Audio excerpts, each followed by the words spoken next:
What's up, guys? It's 6 a.m. now. I'm fucking been up since 11 p.m. I took a nap earlier. But just continuing on with this last 50 minutes of PBD's podcast with Andrew Bustamante, this other ex CIA lady, check out my first episode. I uploaded it. Well, I'm going to upload it today. It's going to be, this one's going to go upload on Friday, and this last one I uploaded on Thursday, so go check that one out. It was pretty good. I gave some great in-depth takes on some things, but let's get into it. So let's play this game. So here's what I'm going to do. I'm going to give each of you these paddles, okay? One of them says real, one of them says psyop, one of them says conspiracy, the other one says cover-up. Okay? And I'm going to give different conspiracies, and you pick and choose. Okay. It's BS, it's psyop, it's this, it's that. Okay. Let's have some fun with this one here. Okay, MK Ultra. MK Ultra. What did you put up? Let me see. MK. It never worked good, by the way, people. That's why it was canceled. MK Ultra. That we know of. Both of you are real. Okay. It was a real all right. program. Documented. We'll It was come a back. US verifiable. CIA Army program. People always cut out the Army. But All it's right. not just our UFOs, fault. aliens, actual aliens, not illegal aliens. Aliens. You mean like living, breathing aliens? Living I think? aliens. Let me see. What do you have? Real? Both of you real? Okay. Yeah. And you know that for a fact? No, just statistically, they have to exist. The idea So- that I mean, statistically, yeah, if we're going by math, but unless it was taken out of the Bible or whatever religious text, technically they shouldn't exist. I mean, if you're considering a ghost, demons, obviously demons are real, or angels, then obviously, I guess it kind of just depends on your concept of what is an alien. But I guess if you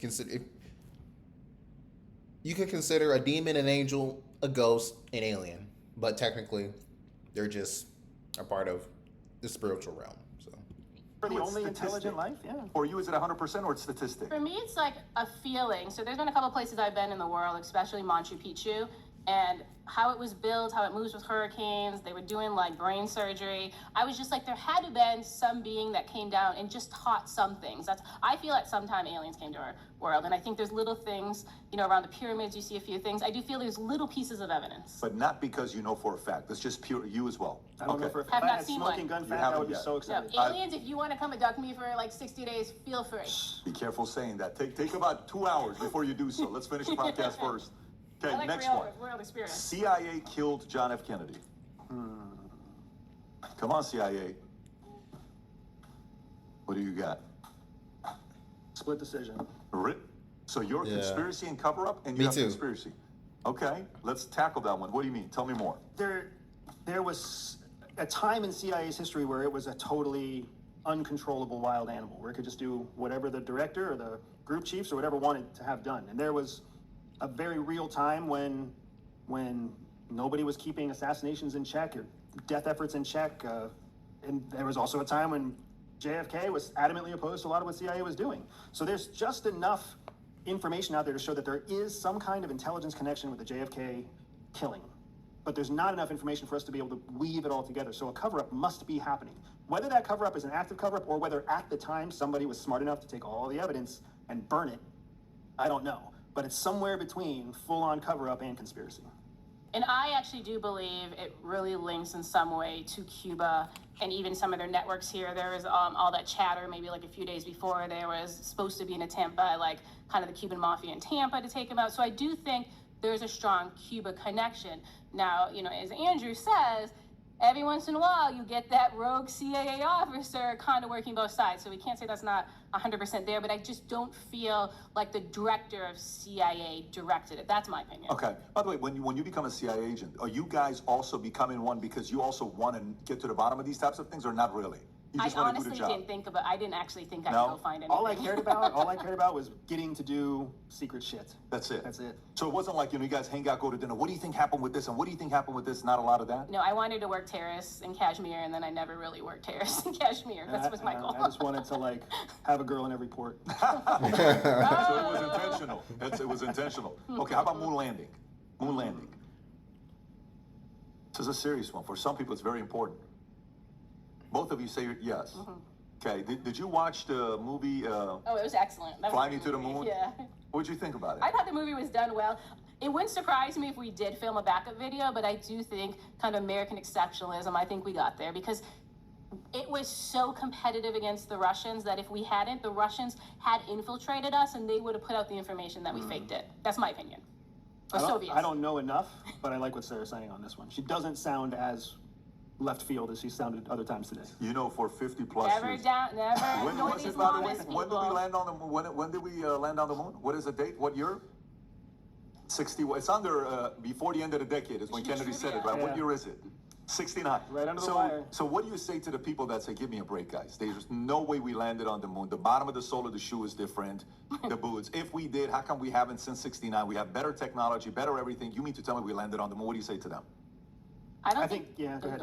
I don't think the moon has anything super useful to land back on it and take advantage of it. I think the goal is to go farther. The problem is so many different administrations kept cutting the money, and it actually has diminished our forward leaning into space. That's my opinion. And we landed on Apollo 11, if I'm remembering correctly, and we sent up Apollo 13 to go to the moon, and we had all sorts of issues. So we spent a shit ton of money on Apollo 12 and 13 to not achieve a useless propaganda goal, basically. And then you get budgets cut, Congress gets involved, and you lose funding, and that's never a good thing. And then the guy shows up who's worth $1 trillion and says he wants to build life out there. He wants to build civilization out there, right? So who knows? Who knows? Let's go to the next one. He wants to die on Mars. So. Yeah, I think so. So by the way, if you're watching this, you agree, disagree, they're both on Manect. You can actually Manect them and ask him any questions that maybe you are watching right now that we haven't covered yet. Next one, Havana Syndrome.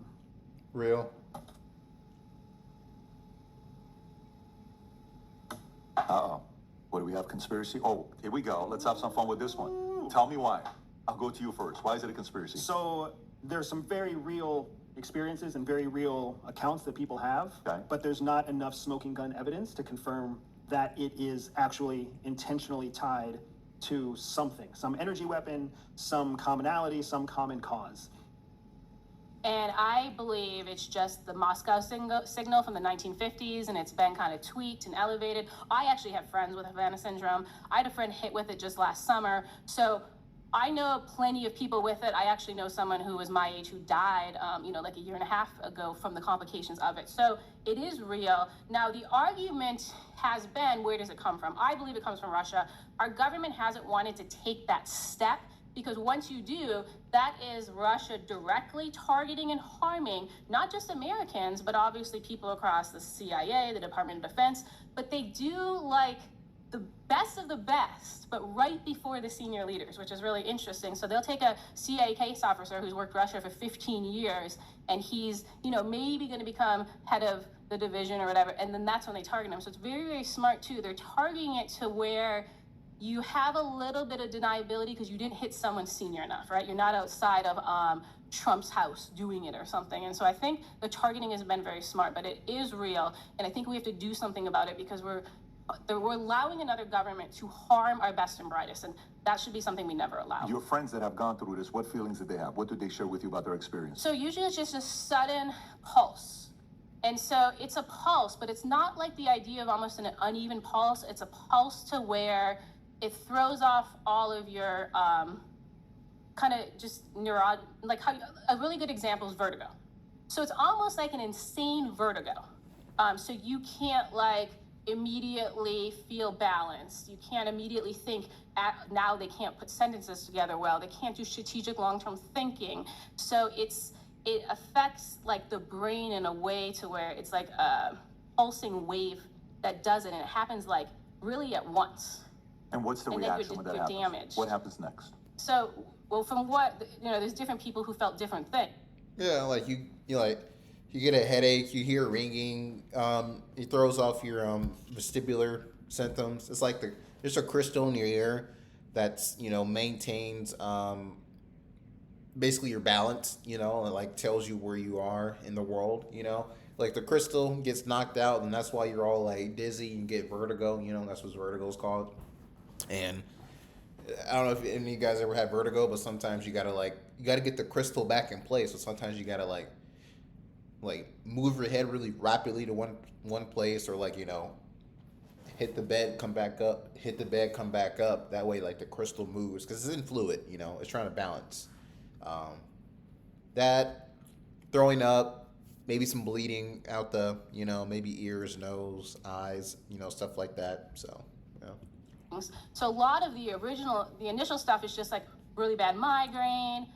You can't walk straight, you can't think straight, brain fog, and then it gets worse over time. It's almost like debilitating. So there's no way to solve it. So your body just starts slowly breaking down over time, Very interesting. depending how bad it is. These are Obviously. documented cases from Yes. friends that have shared this with you. Yes. Wow. Okay. All right. Let's go to the next one. Next one I have here is probably the most important one that we want to get to the bottom of this. Reptilian shapeshifting.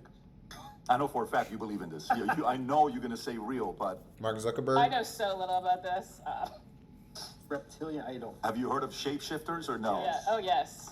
Boone talks about shapeshifting all the time. Okay, what do you have? Okay, both of you guys. I just don't feel we're experts in All the right. subject. Listen, I had a guest one time who that was his thing. He swore by it. I'm like, look, it's crazy for you to believe in this, but it is what it is. Did he change into a reptile in front of you in the No, back he room? didn't. That's what Okay, but he was okay. saying Justin Bieber is a shapeshifter. He was saying all these great athletes are Justin Bieber's a shapeshifters. I'm like, triple threat, Justin, yeah, they're right there. He was saying that Justin Bieber was a shapeshifter. Here's the next one, okay? Hitler wasn't never killed. He ended up going to Argentina and he kind of stayed there. So Real. if you guys know this, let us know. Real. Some people may want to connect them, but Real. Cover up. Yeah, that's true. Cover up / real. Bro, he's a narcissist, bro. He ain't no way he killed himself. And there's documented evidence of, the United States and other countries helping a bunch of Nazis escape to South America. And they also just escaped themselves through U-boats. So, like, I highly doubt he killed himself. Okay. Really? Okay, go ahead. So I'm not 100%, but I do believe that there is a percentage chance that Hitler did get to, like Argentina or wherever, just because he had a lot of relationships, a lot of networks, and he knew we were coming. So that's my opinion.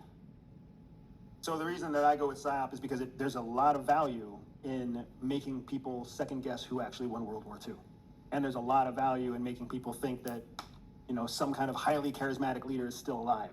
So we've seen it even with the attacks in Iran. How long did people continue to kind of hold alive the idea that the Ayatollah wasn't dead? So this is an age-old issue all the way back to the Egyptians, that there's power in the myth. So Hitler had some pretty powerful mythos. Is it just you, or do you have other friends that also believe what you just said about Hitler? I mean, I do know other people who feel that obviously so many in his circle went there that, there was already a pipeline, there's already relationships, there's already people moving in that way. So the pattern makes sense. But, I don't have someone that saw Hitler in a hat in Buenos Aires. That would be one hell of If a anyone podcast. has that, send me the picture. Hey, I can make that happen. By the way, imagine if he's real and somebody comes out and says it's official, he's real. I'm doing a 3-hour podcast. Imagine how that podcast would perform. I mean, I think he's dead by now. No, Even for if sure. he I'm was just- living down there. Maybe he is Old like recording. yeah, on taking care of 8-track. his health. It'd be amazing. Let me do this next one. I mean, this one is a fresher one, but I wonder what you say. Ever since the U.S. aid went away, there seems to be all of these countries, South America, that are going conservative.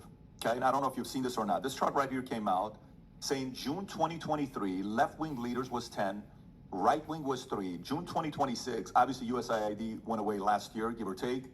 Right-wing +4, left-wing -4, and that money that was being funneled into these places no longer there. Do you think that was the reason, or do you think, no, it's just a conspiracy? This is a fresher one, so I wonder what you say about this one. Real. I'm gonna go with real. Okay. I'm half and half. Okay, but why don't you go first? So I'm going with real because the rise in the leftist South America was a very real thing. And then there was a counter effect that was the rise in the nationalist South America. And I think that just in general, oftentimes popular nationalism comes from conservative foundations. Do I think that it's because Rubio killed USAID that it happened? No, but I do think that him ending USAID helped accelerate a change that was already in place. USAID was actively involved in trying to shape hearts and minds. That's part of what its mission was. It was there to offer aid in exchange for something, right? And the democratic, liberal, progressive idea is a big part of what USAID was out to. Humberto, can you go back to that and zoom in, please? Can you go back to what you just said? Zoom in a little bit for my eyes. Okay, Latin America since USAID funding, cast one on Chile, far right, Paz one in Bolivia, Fujimori one in Peru, Noboa one in Ecuador, Asfura one in Honduras, and Fernandez one in Costa Rica, all far right. Figures in there. You had a little bit of both. Why Yeah, do I you had say a little bit of both. So I do think USAID money affects some of this, but I don't think it's true we cut off all the USAID money. We moved a ton of the contracts under the State Department. Now we do have a State Department run by the Republicans, so they're not moving those funds, into the far left. So I do think there's still a lot of that money in play and a lot of the money being used for influence. So I don't think it's 100% the USAID effect like him. I do think, though, we're getting to a point where people are getting a little tired of super far left. And I think you might be seeing a little bit of that in South America. So I think it could be a little bit of both. Some of the funding went away, but also I think people are just getting frustrated and want to change. Now, is far right the answer too? Maybe not, but we all ebb and flow. It's why at the midterms we'll probably have a swing. And look at New York, they had 3 Democratic socialists just in a couple of days ago. So people love these big swings because they want the idea and belief of change and believe someone's going to bring it to them, and then of course that person comes in and a big change doesn't happen. But we all have this hope that it'll change. So you're not part of the mindset of majority of the world leans more conservative. That this socialistic ideology that's being pushed down is being pushed down because they need money and they need campaign, or else the average person is going to probably lean more conservative than a liberal. I just think the majority of people are kind of right in the middle, a moderate, whatever you want to call that. And the less people are super far left and the less people... Based off, religion and how majority of countries are run, majority of countries are actually conservative, It's really only the Western world and democracies who are actually not conservative, that just holds true. Like the Middle East, it's basically conservative apart from the UAE, Russia, kind of Eastern Europe is pretty conservative. Asia, most of Asia besides Australia, besides South Korea too, and Japan. Japan's actually pretty conservative, but I don't know, they're probably more in the middle. South America, South America, yeah. Latin America, yeah.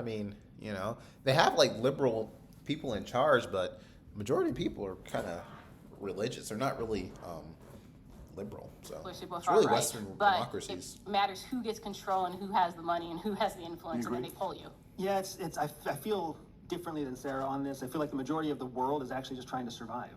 They're just trying to make it till tomorrow. They're trying to make it to the next meal. And whether that meal is given away by some liberal tree hugger, or whether that meal is something that they have to fight for by casting a vote for a strong leader, they don't really care as long as they get the meal. And there's a pragmatism in the rest of the world that we lose because we are so wealthy in comparison. This is the American Power Index. If you look at it right now here, 3.1 is more leaning Republican than Democrat today. But again, it changes. So the pendulum swings like you were saying earlier, Sarah. Is there any theories that I didn't cover here that you have strong opinions on that you'd like to discuss? Anything I didn't cover, like you missed this one. You should have asked us this question. Anything. You know what I would love? I would love to know what you think is going to happen with AI in the future, because I am certain that we were both working with rudimentary AI when we were at the agency. I think AI is going to kill us all. I know that's the worst response. You really believe that? I do think it's going to get to a point, yeah, and it's going so much faster than we realize, and that's what I'm worried about. And then the speed of it is going to divide us because we have to put so many of our natural resources into feeding it. And I'm really concerned about that. I was just listening to the news this morning, and it's about, this argument in France, right, that they don't have air conditioning because it's bad for the environment. And then it was like 2 people on each side. One trying to put the bill to let's bring in air conditioning. We have so many people dying. The other and be like, no, we need to fix global warming. But think about France. They're air conditioning these massive computer systems like everyone else. And I think there's going to become a time, too, where humans are like, hey, we are taking better care of these machines than our own people, and that's also going to cause a divide. But I think at the end of the day, the computer is going to become smarter than us. Every time there's a war game scenario, it never thinks like us. If you say win, it goes to the most extreme option because it says, you told me to win. I'm going to win. And that's what makes me nervous when they start getting control of the system. Even if you say I'm running it, we can't say, look at Mythos went off, it sent a phishing email to one of its own senior leaders and got in and started doing all these hacks. it's going to be smart enough to circumvent even the driver. And that's Well, what let me makes read me this to you. nervous. Just yesterday, Anthropic's Mythos, you were talking about it, AI, reportedly hacked the NSA's most sensitive system in hours. In hours. So what do you think about when you hear an AI system hacking into an NSA's most sensitive system within hours? I honestly think the most dangerous part of AI is us. I think the way we would use it is incredibly Tell me damaging more. because we're going to try and reap every possible benefit out of AI. We're going to put it in our weapons. We're going to put it in our computer programs. We're going to push it to the limit. I do agree with you that I think at some point it will become self-replicating. It will be able to teach itself, essentially what they call the superintelligence. But I wonder, honestly, if once it becomes self-aware, it doesn't just abandon us. And that's really, when I really put my brain to it, I can't help but land on the conclusion that when AI reaches superior intelligence to humans, it'll just be like, well, fuck you guys. You're stupid. And it's going to go do its own thing. And it will find a way to keep itself alive because all it needs is a certain amount of cloud space to keep itself alive. And depending on how long it takes before that self-awareness comes, we might have servers on the moon, servers on Mars, who knows? But I can't help but think that when it becomes super intelligent, it will stop thinking like us. It's only thinking like us right now because we're the ones driving it How do you think the CIA is currently using AI? in ways that would probably terrify us. I think it's pushing AI to its limit. It's constantly trying to feed it as much information as it can without crossing into the public domain. It's trying to keep it as firewalled as it can, recognizing that at any given point it might not work. And I say that because, you know, even when we were still active inside CIA, there was rudimentary AI being used that was amazing. Not as amazing as what we can get on the open internet now, but fascinating for someone like me coming out of the Air Force in February and joining CIA in March. What would you say? I think obviously the intelligence organization has to stay on top of it, so they have to compete with industry. I do think industry is ahead of the CIA on this, but remember, they're competing with industry, have to know how this works because they can't have industry unleash something they can't handle. And then they're competing with someone like China, who they can't have China unleash something they can't handle. So we have to assume CIA, NSA are building at least equal to the best companies like Anthropic and the best countries like China. Who concerns you more, Anthropic or Palantir? Palantir. Tell me why. I think Anthropic still has some signs that there's a larger humanitarian ethical goal, where Palantir does not. Palantir is very pragmatic, purely pragmatic company looking for a business edge. You know their story, how they got started. Like, it is tied to the CIA on what they did. But I cannot confirm or deny. You're funny. How about yourself, Palantir or Anthropic? Anthropic. So Palantir is essentially a really pretty database. Sorry, Palantir guys. But Anthropic made a cyber weapon, and I think that's just their light years different. You know when the chart came up and David Sachs and a lot of guys post this on what AI is going to replace, what jobs it's not going to replace. A lot of guys were posting this picture. I don't know if you guys have seen it or not. Does AI do anything to replace what CIA officers do, or do you think they are still going to be needed? Like, what can agents do that AI can't do? There's not much. I wouldn't say that. Outside of the direct human-to-human contact that would happen in an actual live in-person debriefing, AI can do a whole hell of a lot of it. They can cross-reference, they can create analytical products, they can vet information, they can vet sources, they can do internal audits on security records. I mean, it's it can have real-time conversations through a chat interface. And like that was the big revolution in intelligence collection in the early 2000s, was being able to develop a source through a chat. And now you have AI that can do that. Yeah, I mean, I agree for the most part. I do think there's something a human is always going to see differently than AI, but it doesn't mean every human's good at it, right? Not every good case officer can tell you if I'm lying, but the ones who can are like gold. And I don't think AI can do that yet, like the best ones, but they can do it as good as all the mediocre ones. Okay, let's go. You brought it up, so I'm going to go to the next topic, lie detective test. Yeah. And I know before we got started, you really wanted one. You were asking for it. You said you don't believe in it, all this other stuff. What is there? Is there anything out there that a truth serum that people tell the truth no matter what? Is there anything out there that the CIA used? I mean, Or you trust? That's what MK Ultra was originally designed to do. MK Ultra's original objective was to create a truth serum, an undeniable, empirically consistent truth serum. That's what it started as. The reason it got into psychedelics was because it believed that psychedelics could be a path to that truth serum. And then it just kind of went off the reservation from there. But MK Ultra, for what we know, didn't succeed. or didn't succeed well enough to continue experimentation. You mean to tell me there's nothing right now there that the CIA has that you can sit down, talk to somebody, and 100% of the truth's going to come out? No. That does not exist today. If it exists today, it's new in the last 10 years. Yeah, think about it this way. Everybody grew up somewhere different in the world, okay? So I grew up an American in a small town. There was no danger in my town, no crime. You know, you're Iranian, okay? Now, my parents made me feel guilty if I did anything wrong, right? Now, maybe you weren't taught that way. So all the lie detectors we have are based now on how an American thinks and feels and acts. So it's not even usually good to use against a foreigner, because a foreigner isn't feeling those guilty things or not getting nervous the same way we do about lying, because they didn't grow up with their parents like, don't lie, don't lie, don't lie. And so it's so based on an American. That childhood bias. And I honestly don't think it really works well in foreigners. I don't think it works well if you don't feel guilty about lying. You know, I don't think it works well if you don't have that, you don't have that initial instinct, because it's watching for you to have a change in how you feel when you lie. But if you don't actually care about lying, it's not going to show the change. And then you have different categories of lies, right? So 100% truth is a very clear sounding idea until you think about how many shades of lies there are. There's lies of omission, which is just not saying what you know. Then there's lies of misdirection, right? Whereas you say something factual, intending to misdirect the other person. You got white lies, small lies that don't really mean anything to you, and then you got bold-faced lies, the big, full acts of complete fabrication. So let me ask this. So let's just, because you know right now nowadays, one day we don't have ChatGPT, next day we're like, wait, what? Write me a book as if I'm, you know, Dante, or as if I'm this. You know, write me a book as if I'm, you know, whoever. Give me a hip hop song in the voice of Tupac, but words that the President Trump would use. Gives it to you, right?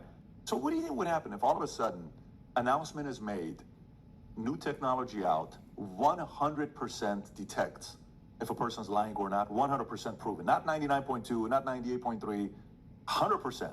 And you can actually buy this for $300. How much would the world change? What Be a would lot happen of overnight? divorces. Divorces. Well, honestly, though. Lots of grounded kids. But honestly, what do you think would happen? What do you think would happen? Absolute hysteria, man. Panic. We all survive in large part based on a survival instinct that tells us that our secrets. Yeah, you need space. You need to be able to go into your own personal space and hide stuff. That's how most people survive, So Are safe. insane. Our secrets are safe. We can at least not share them and keep them safe. And that is something that's like caveman in your cave in the dark, no one's gonna eat me kind of security.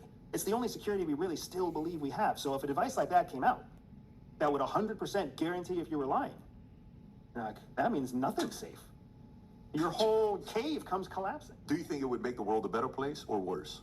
I think a lot of people would fight that technology in a violent way.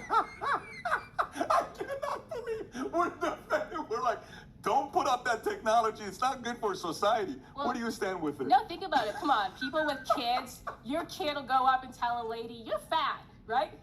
Yeah. Everyone's had kids who've said the things they shouldn't say. Well, Zero filters. this I will have be one of everything. them that's like that every week. Yeah. Yeah. But now you Wait can't lie till to you them hear either. what everyone thinks about you If now. you don't brush your teeth, you're gonna get cavities. No, Dad, no. that's not what GPT says. I don't get Dad. a cavity for 12 damn years. Look, Dad, you're a liar. Do you think you would want that technology or no? Just the folks that are out there. Would you want that? Who would want that technology? Wait. Would I you wanna- want it if only you had it? Oh, you're evil. It changes the opinion. If Yes, I can have yes. it and nobody else can, all day. That's why it's not going to be $300. Yep. Make it $3 million, By the way, and that shit would be bought by Valuetainment. What would yeah, for sure. By the way, actually think what would happen to the world. I mean, why do you need judges? Why do you need the court system? Good, we could get Why rid do of you that. need- why do you need, imagine politicians are out there, they're speaking, Imagine medicine. Imagine medicine. teachers. This vitamin is going to help you with this. That's wrong. It Sure. doesn't have anything. I don't know what. That's interesting. Maybe you should invent That's it. that's interesting. No, What would happen? I am firm on my opinion that secrets are required for society. If you don't have secrets, you don't have society. You have to have Yeah, secrets. I think I'm with you. I think I'm with you on. Did anybody here vote that you would want it? Who would want it? Did anybody raise their hand?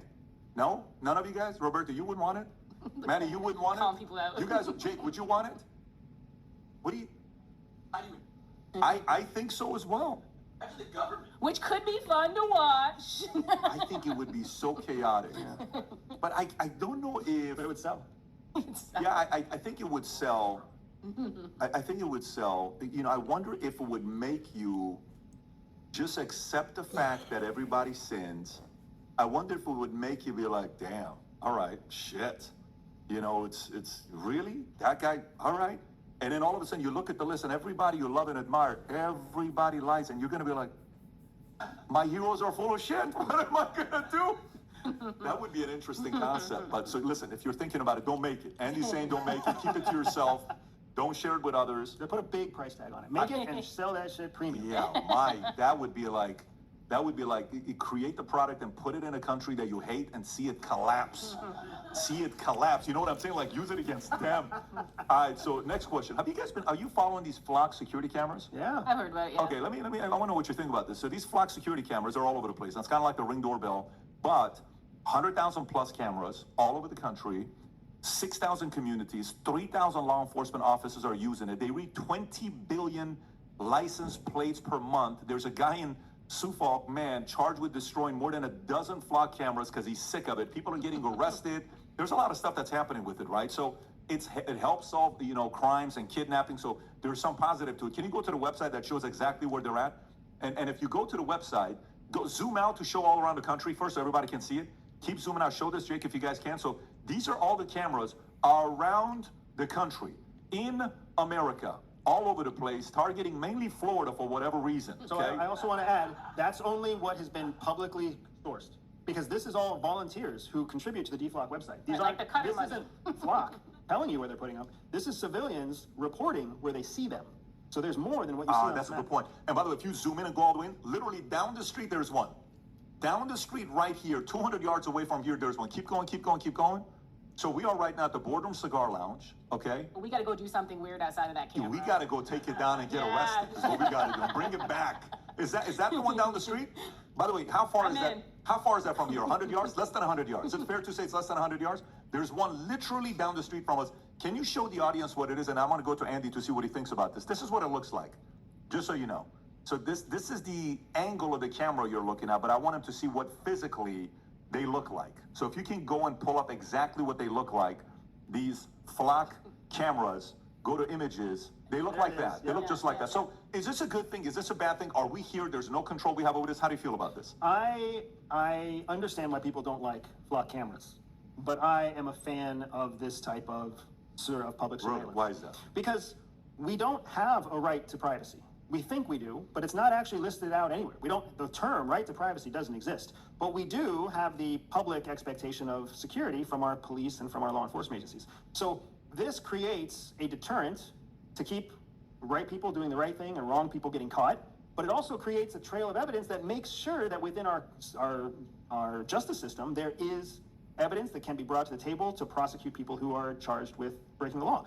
If you are a law-abiding citizen, you have nothing to fear from these things. It's only if you are speeding, crossing a red light, robbing somebody. If you're doing something that you don't want to get caught, that's when you don't like it. Well, listen, just like lying, there's nothing wrong with crossing red lights every once in a while. Like, don't judge the people who do it every once in a while. How do you feel about this? Do you like these? Would you support it right across the street from your house? So, yeah, police.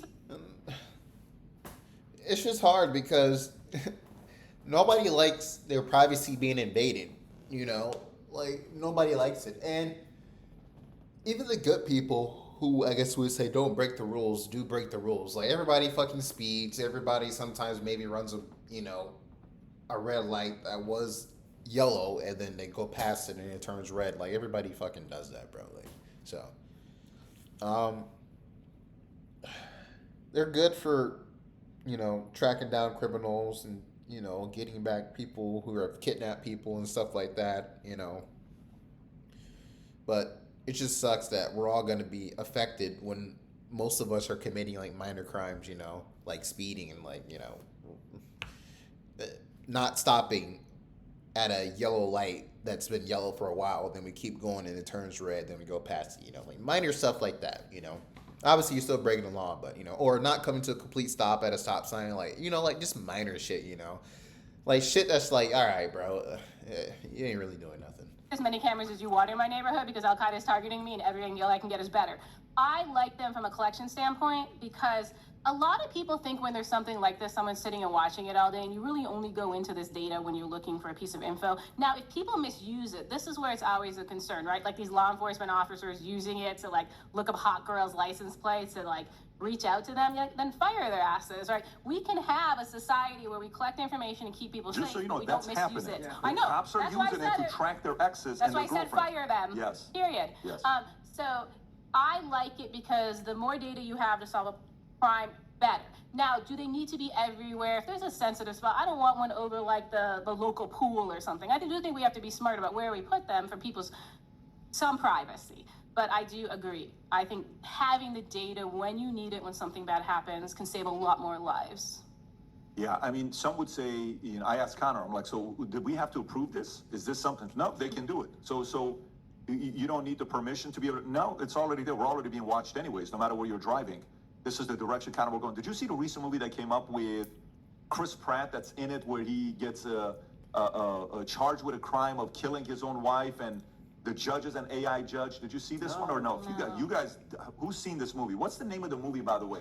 It was Mercy. That's I have not Mercy. seen this. I keep recommending people to go watch this because it's so real. Where Mercy is the judge, but she's the AI. You have 90 minutes to prove to her that you didn't commit the crime, and she has access to every camera. So whatever you say, she goes straight to it, and you're like, boom, nope, boom. Oh my God, you didn't do it. So it's a very interesting thing. Do you think we're going in that direction? I think there's a lot of value in us going in that direction. I think there's a lot of You think value. there's value in I think going there's in that value in direction? us going in the Tell direction me of why. a surveillance state.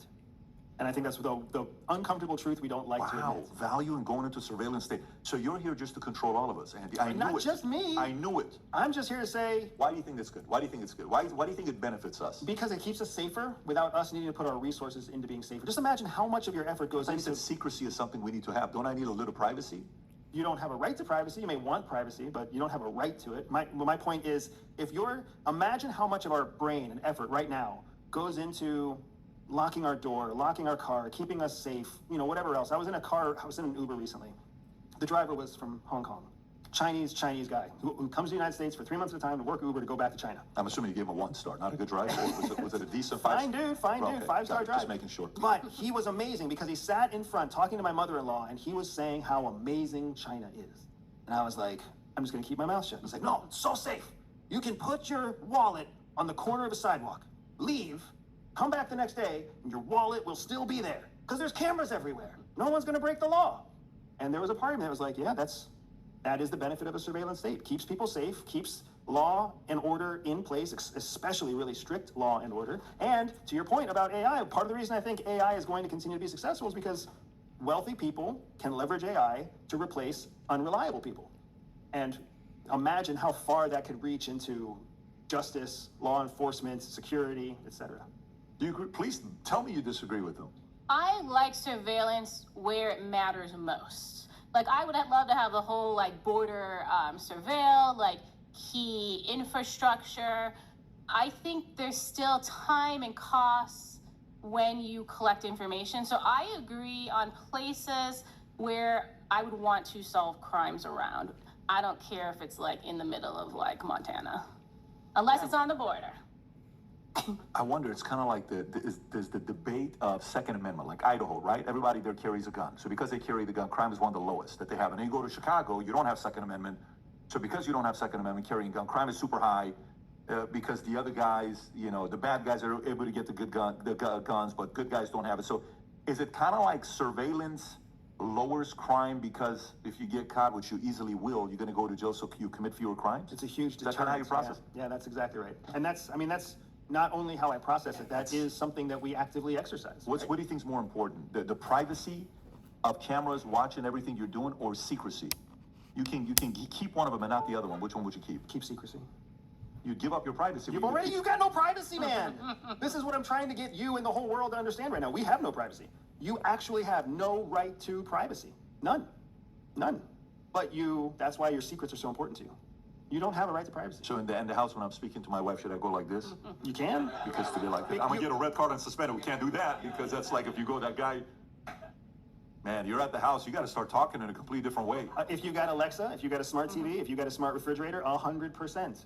So maybe picking up sign language and speaking sign. As well, long as they'll you see don't it. have, They'll still that's see exactly right. As long as you don't have Even any if you cameras in text, the they'll house. see it. So maybe you write notes. You know, in the cigar lounge, we don't Yeah, allow write cell notes. phones. So here, when you come in, I don't know. It's the same way when you walk into a CIA skiff. Who agrees? Who agrees with them that with more, giving up the privacy, surveillance state makes the world a safer place? Who agrees with them? Oh. Two of you do? A handful of- Who disagrees? Raise your hand if you disagree. Taylor disagrees, Roberto disagrees, so Humberto disagrees. Why do you disagree? Think about how many hands didn't go Why do up. you disagree? Just say it. Can you say why you disagree? Because you can't give the government that much control, in my opinion. Roberto, are you in the same place as what he's saying? Do you know who violates your privacy the most right now? Who's that? Corporations. Yeah. Corporations. Google. In what way? Your cell phone, every app you have to give permission to a number of things. You give permission for it to know your location. You give permission for it to know your contact list. You give permission for it to know your app use. Exactly, but my point is you're worried about giving the government privacy information. The government can simply buy it from the commercial company you're volunteering it I'm to. agreeing to that content. Then you're agreeing to the government. I don't agree with a camera down the street. Well, we're talking about two different things then, but that's fair. Did you have a follow-up? Did you have a follow-up on it or no? You had your hand up.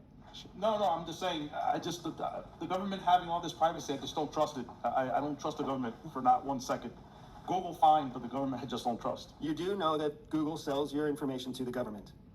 Okay? Yeah, but you're agreeing to that contract on Then your you're phone. agreeing to the government having access to your information. That's all I'm trying to connect the dots here. You can't say I don't trust the government, I trust Google, I volunteer to Google, Google is selling it to the government. You can't say I trust Apple, Apple is giving it to the government. You can't say I trust Yahoo, Yahoo is selling it to the government. That's part of the contract that they have to maintain for national security. Okay, so let me ask you this. Do you think there will come a time where there will be, remember the whole Atlas Shrugged concept, who is John Gall? Do you think there will be countries or cities that will say, here, we don't do that? And some people that want the privacy, the freedom to go to, that'll be a way of attracting those people I think there are countries already doing that. Switzerland, I want to say, does that, and I think Germany does that, where they actually put privacy laws that are hard-coded in place. That's why you can't have cookies in parts of Europe. They are actually protecting your private browser data. How do you feel about that? That's what they want to do. That's how they're trying to track. Attract If people that's how to they're go trying to there? track. They're also attracting dangerous people to go Yes. there. But Yeah, If I'm going to commit a crime, I'm going to go live in Germany. if you're going to commit a crime, you go there. 100%. Yeah, I wonder what is going to happen with that side as we're. I don't know. I wonder if it's going to be something that the more and more we have everybody watching us in the next 5-10 years, there's going to be more people that are going to want the privacy, and some communities are going to be like, come here, because over here we're not going to have this, we're not going to have that, we're not going to have this. I'm like, okay, great, I'll go live in a community like that of people like-minded. I think you should watch it. I think people are being desensitized to this. I mean, look at Yeah. everybody is online. Even now, X is like, we want you to film videos of yourself and put it on here. So we're getting a whole generation that's perfectly fine having their face all over the place. and don't forget what it's happened changing. immediately following 9/11. Yeah. Everybody was okay with being pulled over for any reason. We were all Right. okay I with want to taking be our a part. shoes off. I want to be a part of stopping Yeah. this, and whatever I can do Yeah. to help it move it, be safer. There's a pendulum. There's an action and a You reaction. need a crisis, though. You need a crisis to use to say, you see, this is why we're going to do this and moving forward. We're going to protect you. And this is why we're introducing this new technology by Palantir and Anthropic that's going to be able to protect that, and you accept it. And you can create a crisis if you need to. Okay. Any questions? Anybody have any questions for them that we can go to you guys right now, the audience, if you have any questions you want to ask? Go for it. And you can direct it at either one of them, either Andy or Sarah, or at the panel. Yeah, I think it's for both. It goes back to the first question you asked, Pat. And we spent a good time unpacking Israel and Islam, which weren't the highest threat that they had indicated. They said China. So maybe if we can spend, which I agree with, maybe if we could spend a little bit of time unpacking why and how China is the greatest threat, and maybe where we see that war of attrition between China and America being the world superpower, and where do we see that playing out? and Great who question. wins? Great question. Why both of you guys said China is number one? Why is that, Sarah? You can start first. Well, one of the things is China will spend 1,000 years on this plan. We're lucky if the U.S. government spends 2 years on a plan.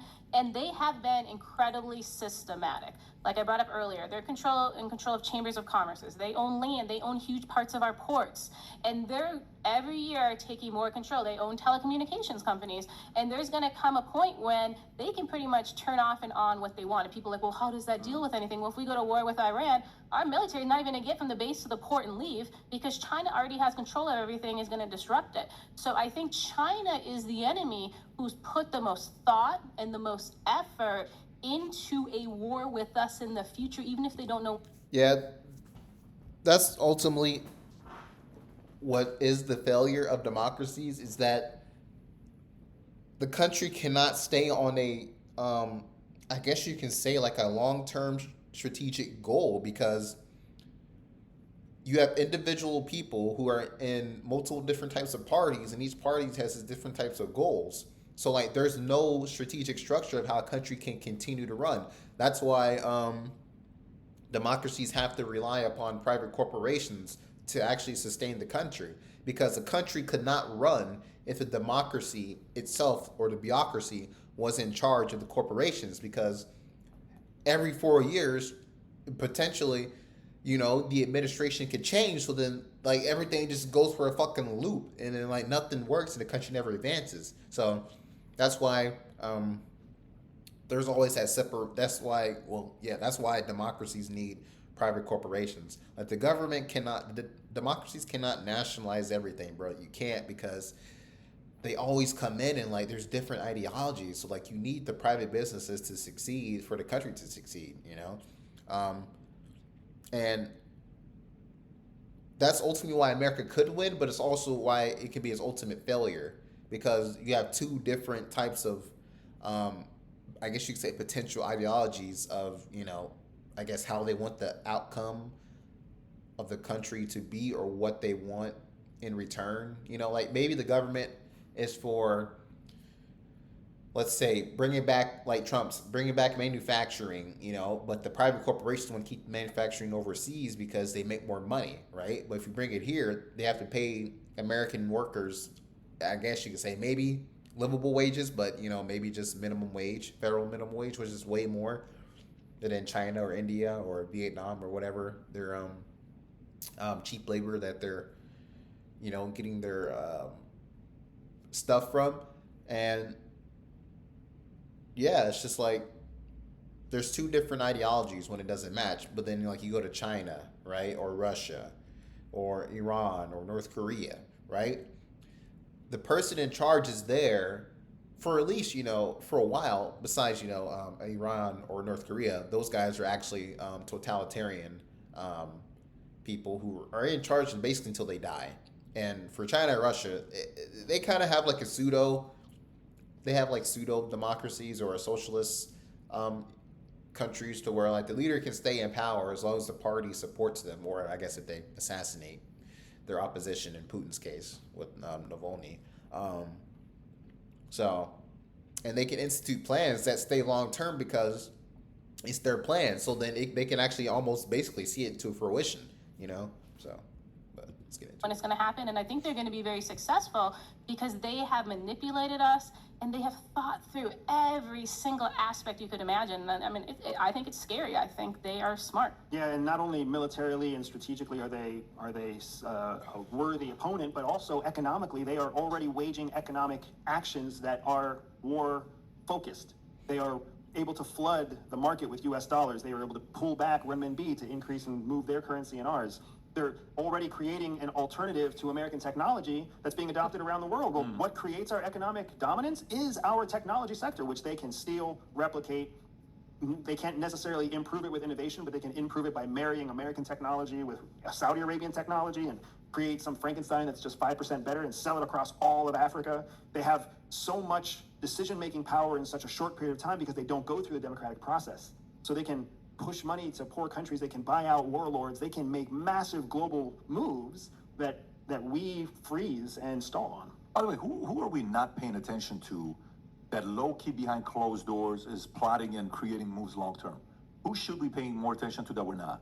I just don't trust Turkey. So I feel Turkey, they're good. I don't know. They're not the best, but Turkey can play in Europe, but they can play in the Middle East, and they don't seem to have any big problems with China or Russia. I mean, obviously, you even buy stuff from Russia. So is it Erdogan or specifically Turkey? I think Turkey. I think even if he's gone, but India does the same thing Turkey does, which is interesting, but everyone's like, they're the good guys, so it's okay. So they do the same thing, so I don't want to exclude India, but they both play an interesting game, and they can play with everybody, which I think is a little concerning. I think what's dangerous about countries like India and Turkey is they're smart enough not to compete for the top spot. Yep. When you're the top spot, everybody hates you.